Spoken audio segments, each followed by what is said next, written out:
The vintage eatery rested on finer section of oak and elm. Its golden walls and tiled floor offered a bright contrast to the dreary April dawn outside. Radiance Diner had been a mainstay in the quaint town of Brookside for over decades, dishing out heartimals and friendly grins to generations of residents. It had also been Emma Carter's workplace for the past 3 years. Emma smoothed her teal uniform and crisp apron as she weaved among tables, topping off coffee mugs and jotting down orders with skilled precision. At 26, she possessed a subtle poise honed by years off carrying trays and maneuvering busy spaces. Her auburn hair was tied back in a tidy ponytail, fastened with a tiny little clasp that matched her outfit. The morning crowd had just started to ease. One bell over the door chimed, signaling new patrons. Emma looked up to spot a sharply dressed man in a fitted charcoal suit step in, holding the hand of a young boy in a navy checkered shirt. The man seemed slightly out of place in the modest eatery. His wristwatch likely cost more than Emma earned in 3 months. Yet a fatigue in his gaze made him appear fragile despite his evident affluence. The boy, who seemed about 8 years old, kept his eyes glued to the floor as they moved to a booth near the window. Emma noticed how tenderly the father steered his son, never hurrying him, speaking in gentle tones that didn't carry across Thedner. "Good morning," Emma said as she neared their table with menus. "Welcome to Radiance Diner." The man glanced up, with weary eyes that softened slightly at the edges when he tried to smile. "Good morning. Thank you." The boy didn't lift his gaze or react to her presence. He sat utterly still, his small hands resting flat on the table before him. "I'm Emma, and I'll be serving you today," she went on, setting Minas in front of them. "Can I get you something to drink to start?" "Coffee form, please." "Black," the man said, glancing at his son. "And apple juice for my son, Leo." Emma nodded, her gaze lingering on silent boy. "I'll be right back with toes." As she stepped away, she overheard father speaking softly. "What sounds tasty, pal? Waffles or maybe eggs?" There was no audible reply. When Emma returned with their drinks, she noticed Leo hadn't touched his menu and was now gazing out the window, his face unreadable, ready toward her. She asked. The father exhaled, a brief sound of weariness. "I'll take the morning special and waffles for my son, please. Strawberry, if you have them." "We do," Emma said with a kind smile. She set down their drinks and saw that Leo Shen had begun tracing a tiny pattern on the tabletop. "Would your son like whipped cream on those waffles? We can shape it into a happy face." For the first time, Leo's eyes flicked toward her, though not keep meeting hers. "That'd be great," his father said, observing his son closely. "Thank you." When Emma delivered their food 15 minutes later, she had indeed crafted a whipped cream smile atop Leo's strawberry waffles. She set the plate before the boy, who stared at it with what seemed like interest. "Here you go," she said brightly. One happy breakfast took off the day. Leo didn't respond. Buff's eyes stayed on the plate. Through their meal, Emma kept watch on the pair while tending to her other tables. The father ate steadily, occasionally urging his son to take another bite. She noticed how Leo ate meticulously, precisely slicing his waffles into perfect squares before eating them one by one.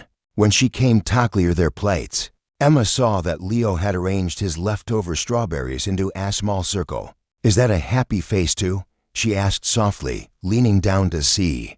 Leo didn't look up or speak, but his finger slingered protectively over his creation. "It's really neat," Emma continued, as if they were chatting normally. "You're very artistic. Want some paper to draw on while your dad finishes his coffee?" Without waiting for a reply, she pulled a small notebook and pen from her apron pocket and set them on the table. "Here you go. I use this for orders, but I think it'd be better for drawing happy faces." To her surprise, Leo slowly reached forth notebook and pen. The father watched with wide eyes as his son began to sketch. He doesn't usually engage, he said quietly when Leo was engrossed in his task. "Leo is nonverbal. He has autism." Emma nodded knowingly. "My younger sister is on the spectrum, too. Sometimes it's not about making them talk our way, but finding a way to join their dialogue instead."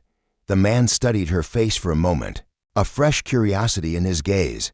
"I'm Nathan, by the way.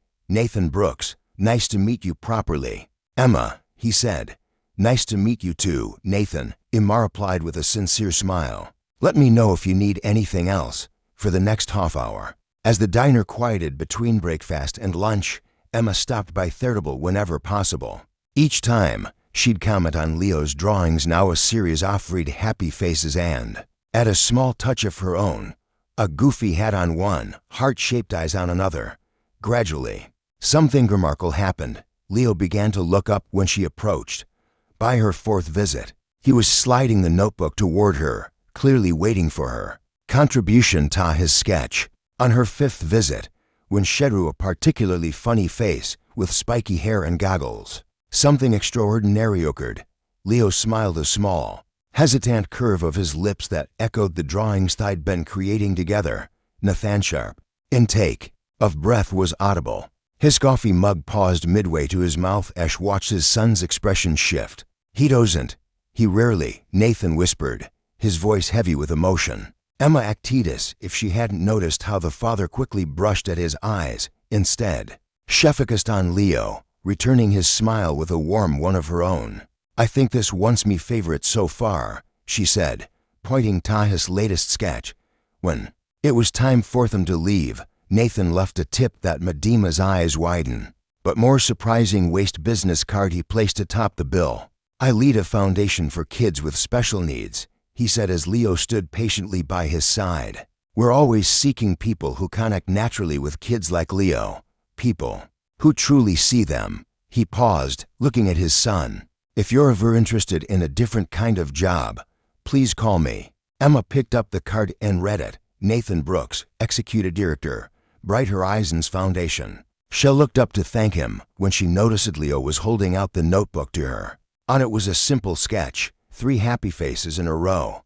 The largest had short hair and a tie, like his father. The smallest had what looked like a boy's face, and the middle one had a ponytail and what seemed like an apron. I think he wants you to keep it, Nathan said softly. Emma carefully tore out the page and tucked it into her apron pocket. Thank you, Leo. I'll treasure it. As they turned to leave, Leo glanced back at her over his shoulder. His eyes, for the first time that morning, met hers directly. Just for a moment, beauty was enough. 3 weeks later, Emma Carter stepped into the bright, airy offices of the Bright Horizons Foundation for her first day as a communications specialist. The role had been designated specifically for her after Nathan explained that to the board, how she had connected with his son, reaching Leo in a way countless therapists and experts had struggled to do.